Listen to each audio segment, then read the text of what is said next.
Hey everybody, it's me, Angela Walters, and welcome to my weekly live chat. I'm super glad that you're hanging out with me today on this beautiful Thursday afternoon. I have some fun quilting pictures to share. I'm going to kind of give you a little peek into the process of quilting Tula Pink's market quilt, and I'm going to answer your questions about that as well. I also have a giveaway, so if you're watching my live chat live, leave a comment because I've got a free training wheel kit for you, and I'll tell you more about this here in a second. So Jessica is behind the computer as always, monitoring the chat, kicking out the spammers, and then writing down your questions. So if you're watching live, let me know and I can answer your questions at the end.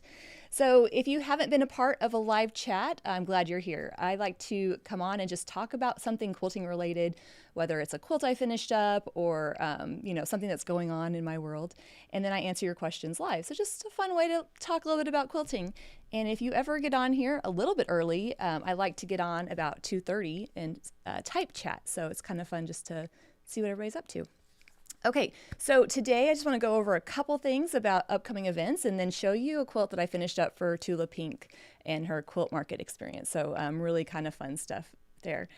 First of all, I've talked about Build a Quilt. It's our exclusive block of the month, and in a previous live chat, so you can check out all those details if you want. But that's coming up. The first month is actually, or the first block is actually coming up in just a couple weeks. So if you've been interested in it, Build a Quilt is our block of the month. But I like to joke it's like a block of the month, but better because you get to kind of customize it with different options. So I'm not going to go into the whole deal, but just give you the high details here.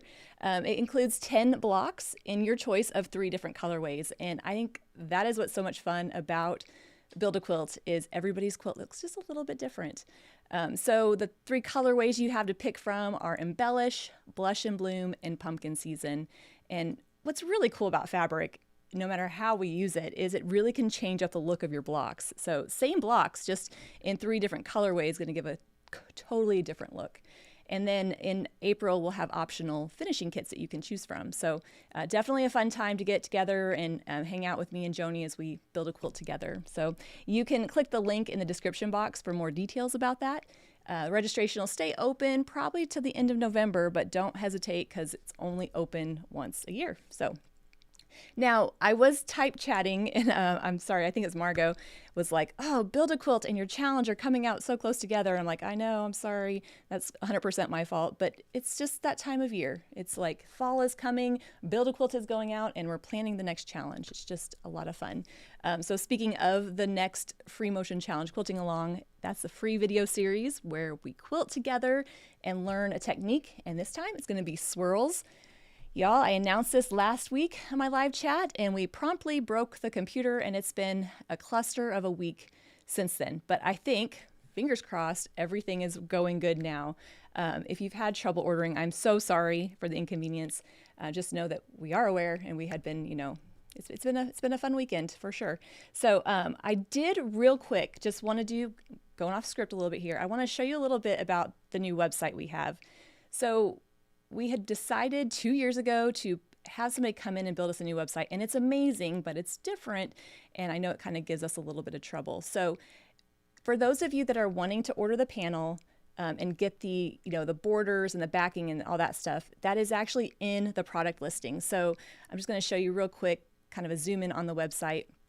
So what you're going to do is you'll pick, do I want the small one or the large one?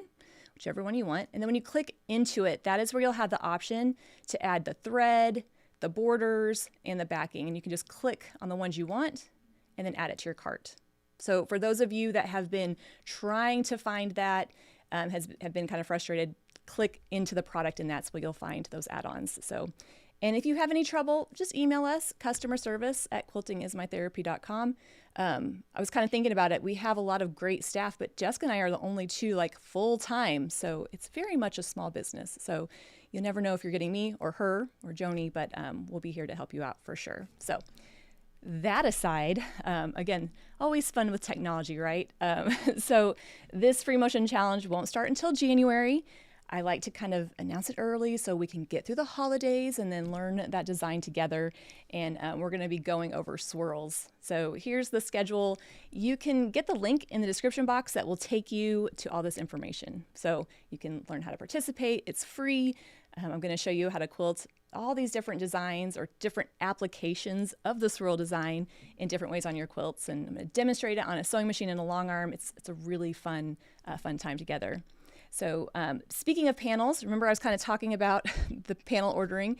Those are the examples there. You don't have to have the panel to quilt along with me, but I think it makes the experience a little bit more fun. But you can decide if you want to do that or not.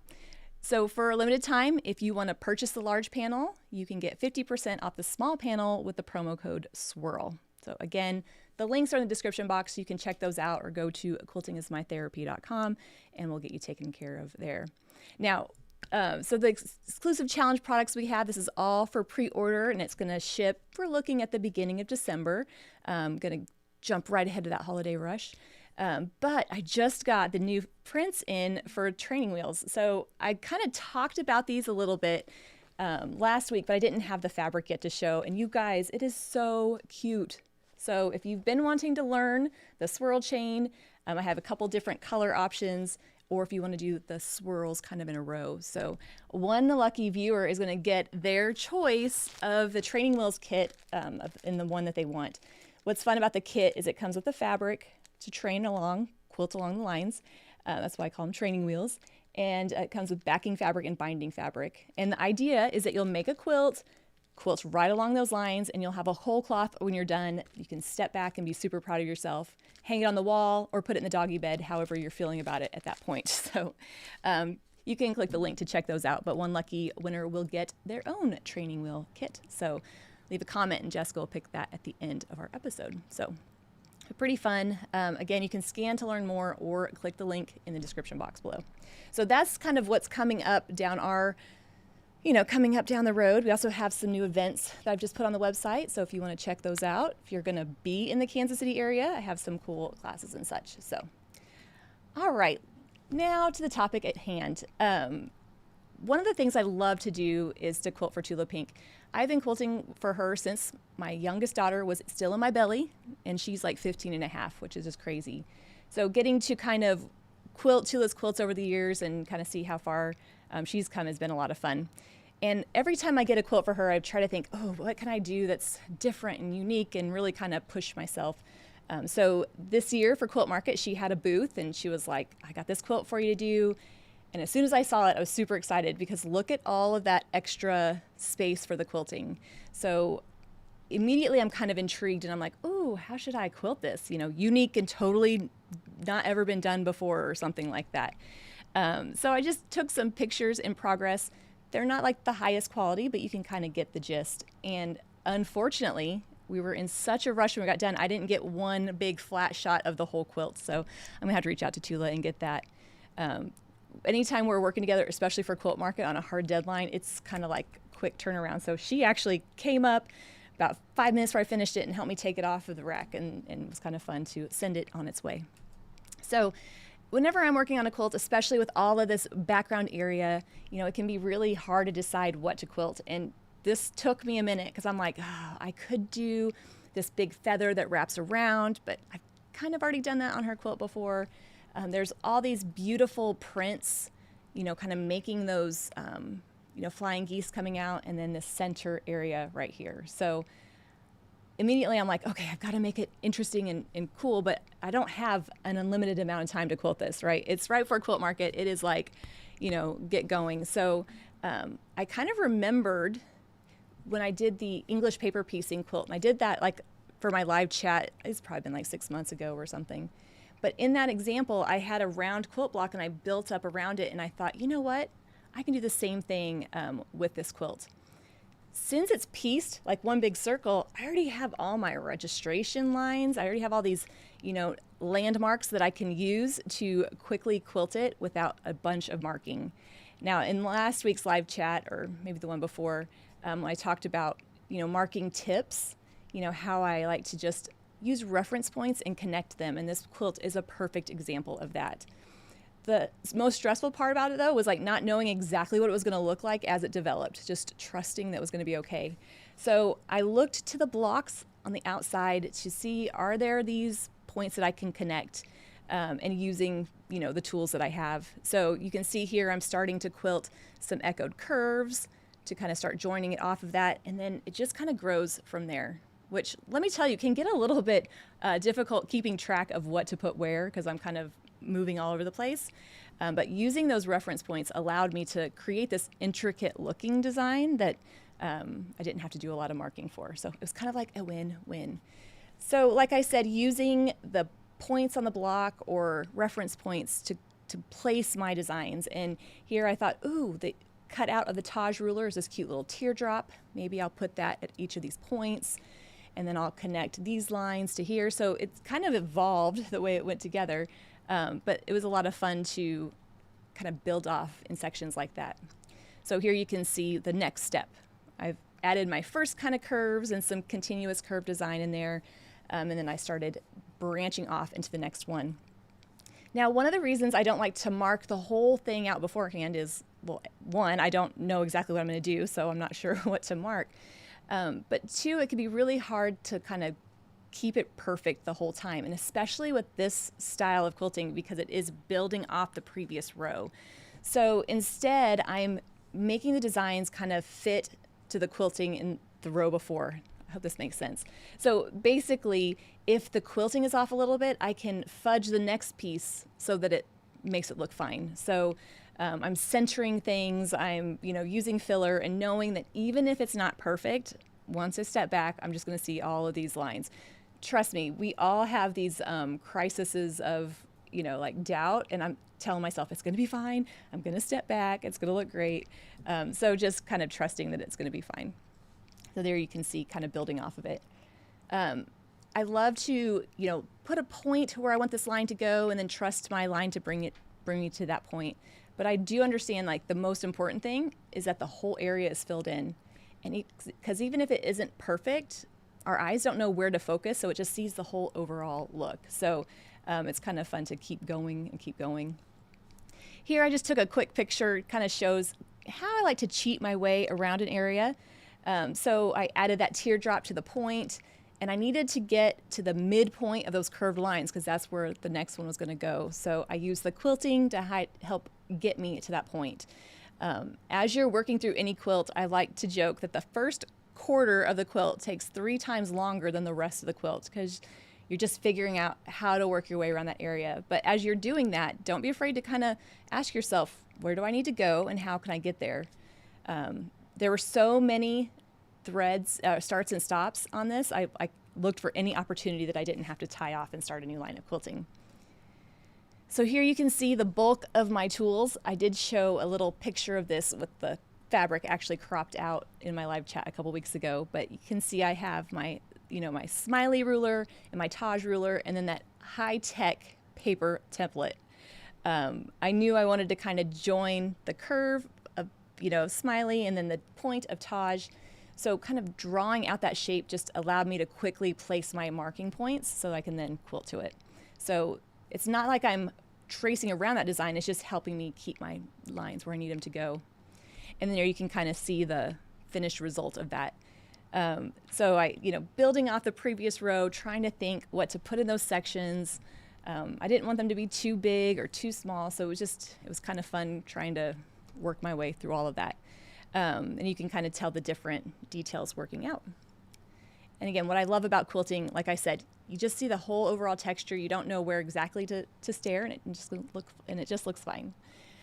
All right, so I'm kind of building that off of the center, and that's kind of interesting, especially on a long arm, because the way I'm going to approach it's going to be a little bit differently.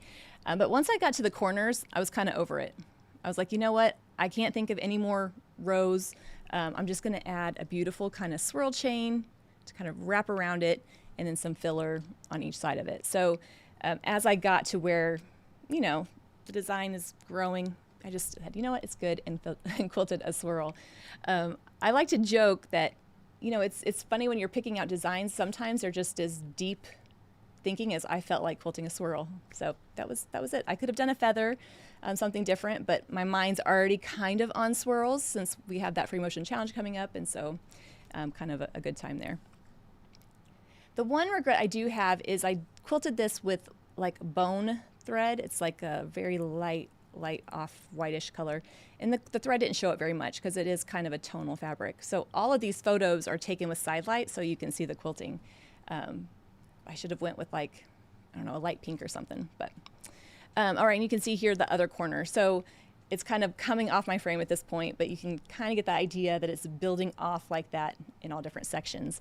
Now, in that live chat a couple weeks ago when I talked about marking out your motifs, I said, as long as it's symmetrical, it'll look fine. It'll look perfect. And as long as everything is the same on all sides, even if they're not exactly the same size, it's going to look great. And this is a perfect example of it. I'm definitely not going to point out the areas, but there's sections that don't look exactly like the one next to it, but it's symmetrical. And as long as it's symmetrical, it looks good. So as you're going through there, try to hang on to that little feeling there, because it means if this pointy curve isn't quite the same size, it's still going to look fine because it's all going to be symmetrical. And so then this was just a picture kind of in progress on my machine. So this quilt, it's hard to know which one I've spent the longest on because just different amounts of time are quilted and it just depends. But I think this one might run for being the one that took the longest amount of time. I don't know exactly how long that is, so in case that is a question, I don't know exactly how long it took. A long time. My hands were kind of hurting afterwards, but it was worth it. So then you can kind of see the other area. So I just love looking at the quilting and the piecing and the awesome fabric too, of course. Once I got the outside done, I knew that those blocks would be fairly easy, relatively, because the fabric was the most important thing. Those are brand new fabric from her 50th fabric collection, which is just crazy. And so keeping the quilting within the print fairly consistent, or just going around the lines of the fabric herself. I mean, she took all the time to design the fabric. All I have to do is quilt along those lines. So first was trying to decide, what do I put in those triangles, because they're different sizes, right? So they're smaller towards the center and they get bigger as they go out. Well, if you think about the way I would approach that on a long arm, I'm starting from the top down. So I'm quilting those first bigger triangles and I'm like, oh, this is gonna be perfect. But by the time I got down to the smaller ones, it got a little trickier. So I should have checked that first. But I did pick this kind of mini feather motif because I knew it would fit in triangles of all sizes. And I thought it was just kind of cute and sweet. So on the inner curve, I did that in the little triangles. And then again, you can see in the fabrics, just quilting along the lines of the design, quilting in, some different echo lines and just having fun with it. And here you can see those bigger feather motifs. And I was like, oh, these are getting really small really fast. So definitely fun. But then in the outer ring, I kind of alternated between some different shapes. So some dot-to-dot quilting, some geometric, mostly because I just liked how it contrasted with the rest of the quilting.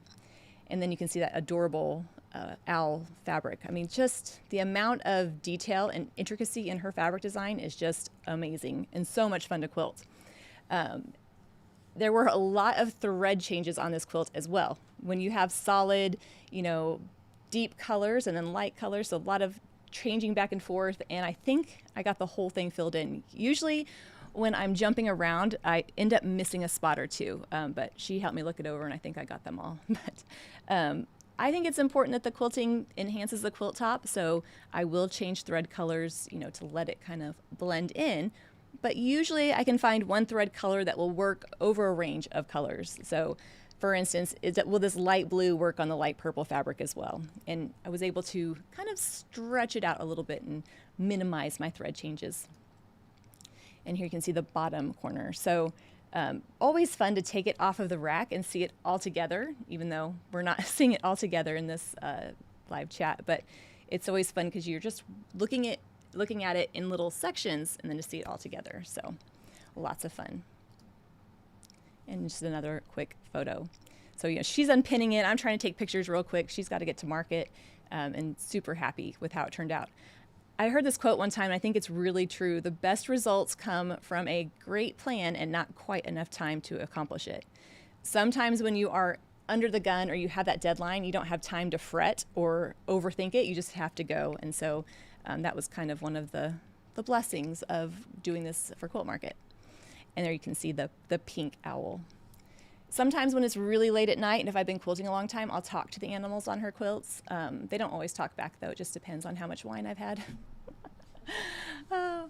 And then the center. So I saved the center for last because I'm like, I don't know what to do here. And so eventually I just used the same kind of shapes and connected those points in the blocks and created this kind of, I don't know, curvy, multi-pointed star thing. Add some echo lines and some swirls and some pebbles and just eventually just kept going until I liked how it looked. So you can kind of see that up close. And she loved it. She was super happy about it. I think that's the last picture. Yep. She was super happy about it, and I was just thrilled that she enjoyed it as well. Now, I do have to say, you know, I think sometimes when I show the pictures of quilts I've done for her, they're like very over the top. Just know that quilting doesn't have to be difficult to be impactful. So this is really just me going to town on her quilt. But everybody has their own style, and it's totally fine to find your own style in your own lane. So again, I know I didn't have the flat picture of it, but a lot of fun to quilt and to see the different fabrics and different thread changes.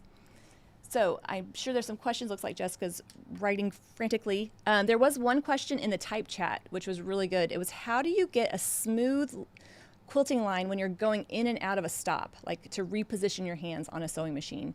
That is 100% just how it is, right? Like as you slow down and reposition, it moves a little bit. The more you practice, the easier it will get. It won't always be perfect. But it's going to be fine. The one thing I would say, though, when you're quilting on a sewing machine is when you stop and reposition your hands, sometimes the fabric might be pulling on the needle. And what happens is when you start quilting again, that needle comes up and the quilt slips before it can come down. And that's where you get a really jaggedy kind of stitch. So make sure before you resume that everything is kind of up and it's not pulling on the quilt sandwich as much as possible. It's kind of one of those things, it's like, how do I learn how to not do it, or do I learn how to hide it? And this is one of those that might be a little bit of both. So another thing that can help you is just to hide those transitions if possible. So I try to do that in a seam, even if it's just the same fabric, just to help kind of give me a place to hide it. And if I'm doing multiple lines, I try to reposition in different spots so I don't get kind of a row of repositioning. But I promise once you step back, it looks great, and try not to obsess too much about it. If we order the thread for the kit, is that enough for the whole quilt and bobbins? Yes, it should be, depending on how dense you quilt things, but it should be more than enough for you there. How's your daughter's tennis going? Little happy face. So Haley, my baby, did tennis this year, and she's finished up, and it was a lot of fun. So I've learned so much about tennis. So next year I'll be even better set. Is this Tula's Full Moon Forest 2 collection? Yes, it is. So that's that fabric collection in there. Sorry, I should have said that. It's pretty funny because the very first quilt collection I quilted for her, I think might have been, no, I don't think it was Full Moon Forest. But anyway, it was early on like that. So did I quilt this quilt, or the one I did for Tula, in one day or over several days? It took me about 2 hours, and it was just, no, I'm just kidding. Over several days. It was very intense. The quilt itself is like 80 by 80, so it's already on the large side, and then all of those starts and stops really slowed me down. So, I mean, a couple weeks. When I quilt with small fillers, what weight of thread do I use?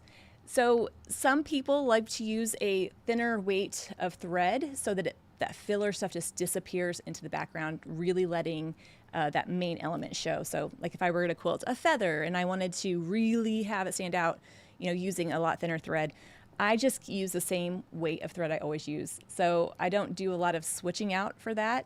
That's definitely something though to consider if you're entering a quilt show or, doing something like that. But for me, I just use the same weight of thread and go for it. How do you keep your scale consistent? Oh, isn't that the $1,000,000 question, right? When you're trying to quilt something all the same size, you're really doing a couple things. You're learning the design and controlling that. What I would say is don't even worry about scale until you have the design figured out. Think about when we learned how to write and we would trace our letters or we'd write them all different sizes. It was fine until we learned it, and then we can refine it. So sometimes when you're trying to learn the swirl and keep it small at the same time, that's a lot to put on your mind. So learn the design first and then adjust it. Now, how do I keep it consistent? I like to look for little clues, right? So I like to run the edge of my foot along the previously quilted line, and that gives me about a 1/4 inch spacing-ish that I can eyeball.